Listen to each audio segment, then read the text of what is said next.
আযাব দুনিয়ার কেউ দেই নাই, দিতেও পারবে না। কিন্তু হাসর ময়দানে আল্লাহ যে আযাব দিবেন, এই আযাবটা হবে ভয়ঙ্কর। ওয়ালা ইউসিকু ওয়াসাকাহু আহাদ।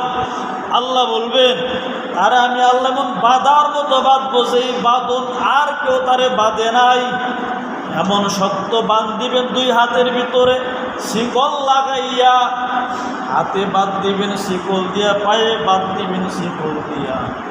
জাহান্নামের ফেরেশতারা মারতে মারতে জাহান্নামে নিক্ষেপ করবে। ফায়াউমাইযিল লা ইউআযিবু আযাবাহু আহাদ, আযাবাহু আহাদ ওয়ালা ইউসিকু ওয়াসাকাহু, মানে সাকাহু বাদা, ওয়াসাকাহু আহাদ। আল্লাহর আযাবের মতো কেউ আযাব দিতে পারবে না, আল্লাহর বাধার মতো আর কেউ বাঁধতেও পারবে না। কে বলতেছেন? আল্লাহ বলতেছেন। বলে সাবধান হয়ে যেটা কিন্তু জাহান্নামীদের ব্যাপার আল্লাহ বয়ান করলেন।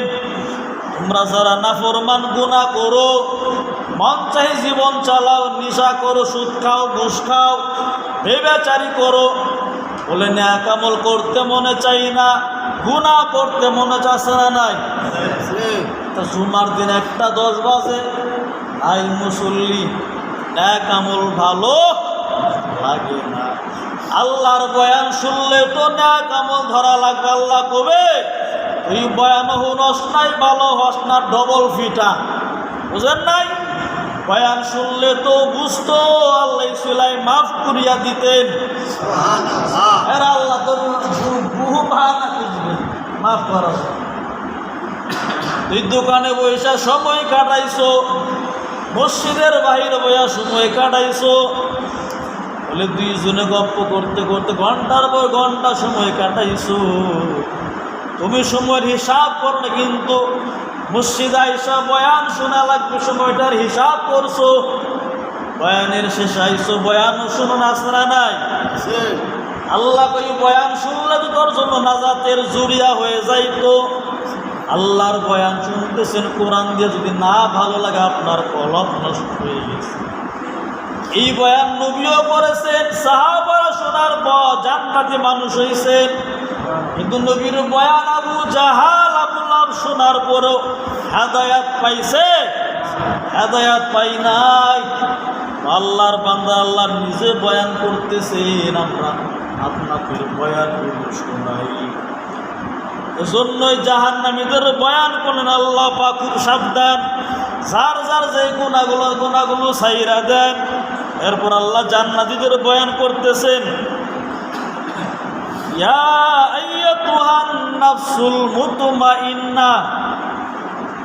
নাফসুল মুতমাইন্না মানে প্রশান্ত আত্মা, প্রশান্ত রূহ, আত্মা।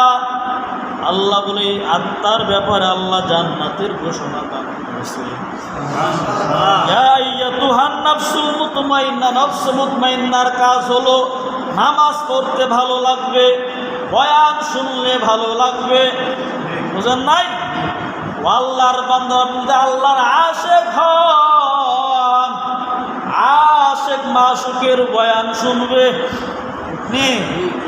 সে গানের পাগলা গান শুনে, সেই নাটক সিনেমার পাগলা নাটক সিনেমা দেখে না, সে আল্লাহর আশেক হবে, সে আল্লাহর বয়ান শুনবে। বয়ান কার করতেছি? আল্লাহ। আল্লাহ হলেন মাশুক, আপনি হলেন আশেক। আপনি আল্লাহ যদি আশেক হন, আপনি হলেন নফস মুতমাইন্না। আপনার নফসটা ভালো নফস, এই নফসটা বয়ান শুনতে মনে চায়, নফস মুতমাইন্না জিকির করতে মনে চায়, নফস মুতমাইন্না চোখ দিয়া পানি আসে, জাহান্নামের বয়ান শুনলে চোখে পানি আসে। নফস মুতমাইন্না কোনো গুনাহ করে না। তাদের নফস মুতমাইন্না হয়েছে, তারা বিড়ি পান করবে না, নেশা করবে না, সুদ খাবে না, ঘুষ খাবে না। কিন্তু যাদের নফস মুতমাইন্না হয় নাই, নফসে আম্মারা, নফসে লাওয়ামা মানে জাহান্নামী নফস, এই নফসটা নেশা করবে। এই নফসে আম্মারা বেনামাজি হয়ে থাকবে। নফসে আম্মারা আম্মারা জিনা করবে, ব্যভিচারী করবে, সুদ খাবে, হারাম খাবে, নফসে আম্মারা ঝগড়া করবে, নফসে আম্মারা লাওয়ামা গুনাহ করবে। আল্লাহ বলে এই নফসগুলো জাহান্নামী নফস। আপনারা যারা বয়ান শুনতেছেন, নেক আমল ভালো লাগে, বয়ান ভালো লাগে বলে আপনাদের নফস মুতমাইন্না হয়ে যাবে। আর এই নফস মুতমাইন্নার ব্যাপারে আল্লাহ পাক জান্নাতের ঘোষণা করেছেন। সুবহানাল্লাহ বলেন।